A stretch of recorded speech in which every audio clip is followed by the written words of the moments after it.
કેમ છો વહાલા મિત્રો? મજામાં ને? આજે આપણે જોઈશું પ્રકરણ 11 ઘાત અને ઘાતાંક. ઘાત અને ઘાતાંક ધોરણ છે 7. પ્રકરણ છે 11 ઘાત અને ઘાતાંક, સેમિસ્ટર 2.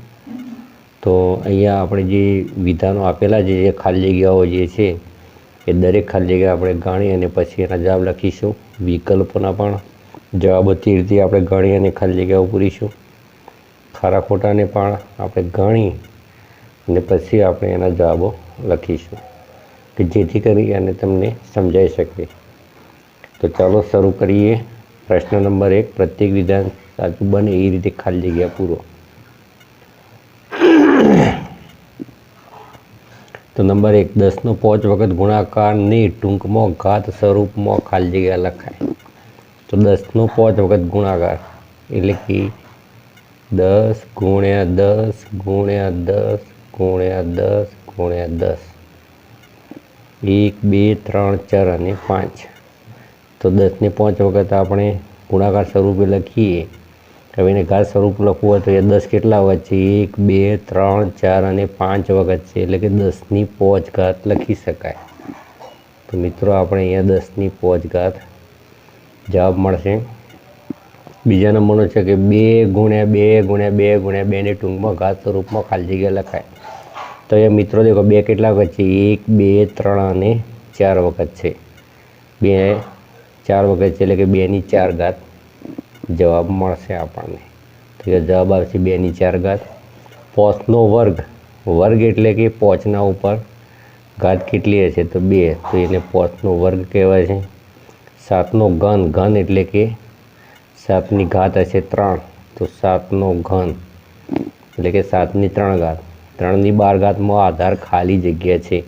તો મિત્રો અહીંયા દેખા આ તો જે 3ની 12 ઘાત છે એમાં આધાર 3 છે અને ઘાત કેટલી છે? 12. તો એ આધાર કેટલો છે? 3.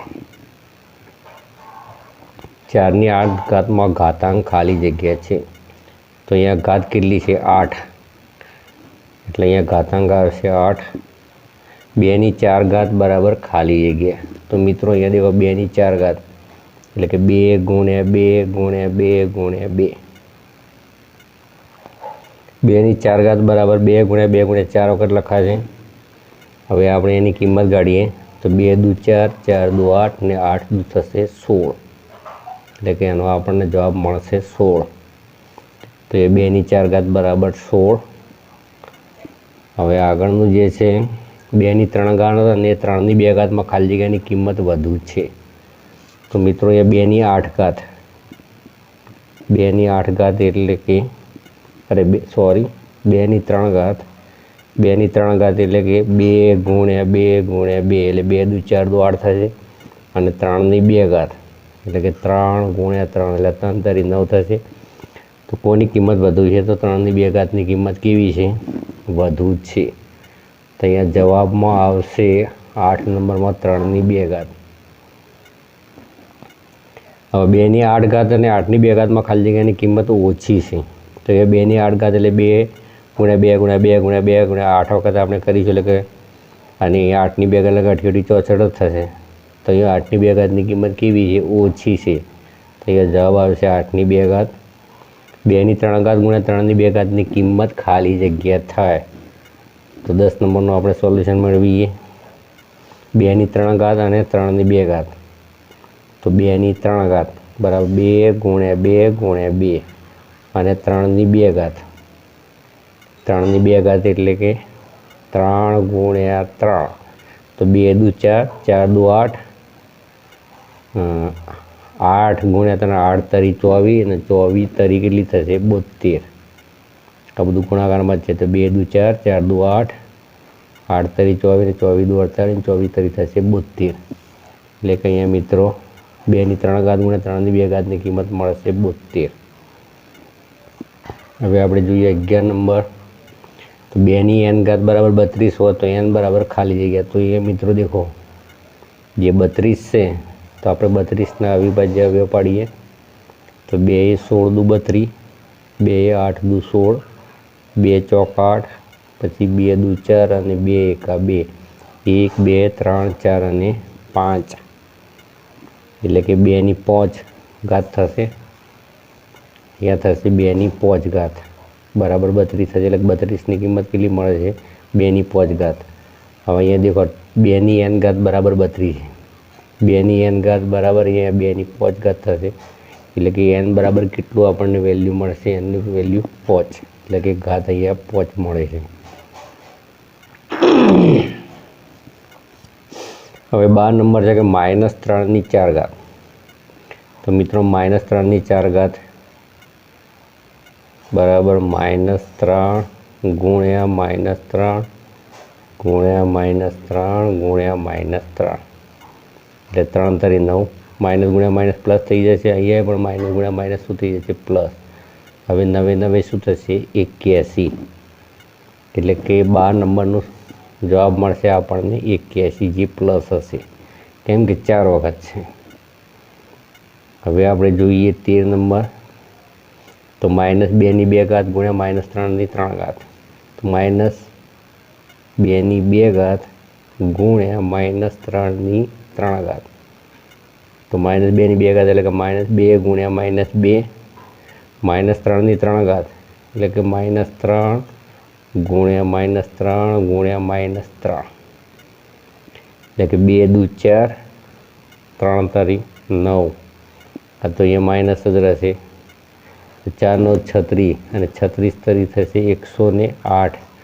જવાબ આવશે માઇનસમાં, કેમ કે અહીંયા ટોટલ ઘાત કેટલી થાય છે? 5 ઘાત થાય. 6 ઘાત થતી હોત તો જવાબ કેવો આવત? પ્લસમાં આવત, પણ અહીંયા 5 ઘાત થાય છે, એકી સંખ્યામાં ઘાત છે, એટલે કે અહીંયા જવાબ આવશે માઇનસ, એટલે કે -108. તો આ 13 નંબરનું સોલ્યુશન હતું. હવે આપણે જોઈએ 14 નંબર. તો 1.5 ગુણ્યા 10ની 2 ઘાત. 1.5 ગુણ્યા 10ની 2 ઘાત. 1.5 ગુણ્યા 10ની 2 ઘાત બરાબર. એ દેખો મિત્રો, પોઈન્ટ કાઢવા માટે આપણે છેદમાં 10 લખીશું, ગુણ્યા 10ની 2 ઘાત એટલે કે 10 ગુણ્યા 10, 10 નીકળી ગયું, 15 દાન 150. તો અહીંયા જવાબ મળશે આપણને 150. પછી આગળ જોઈએ 15 નંબર. તો એની m ઘાત ગુણ્યા એની n ઘાત. અહીંયા મિત્રો દેખો, આધાર સરખો હોય તો ઘાતોનો શું થશે? તો ઘાતોનો થશે સરવાળો. આધાર સરખો હોય તો ઘાતોનો શું થશે? સરવાળો.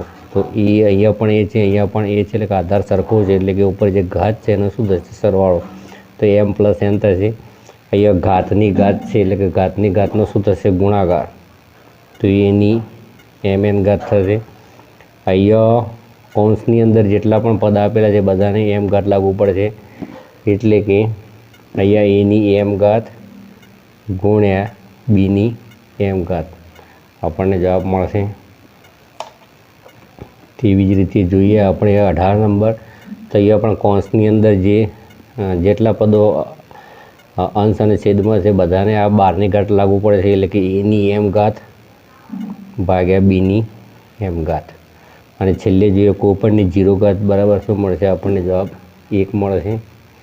અને છેલ્લે જોઈએ અહીંયા દેખો, પ્રમાણિત સ્વરૂપમાં આપણે લખવાનું છે, એટલે કે પોઈન્ટ અહીંયા છે, અહીંયા પોઈન્ટ લાવવું એટલે આપણે કેટલા પોઈન્ટ ખસવું પડશે? તો 1, 2 અને 3 પોઈન્ટ ખસવું પડશે.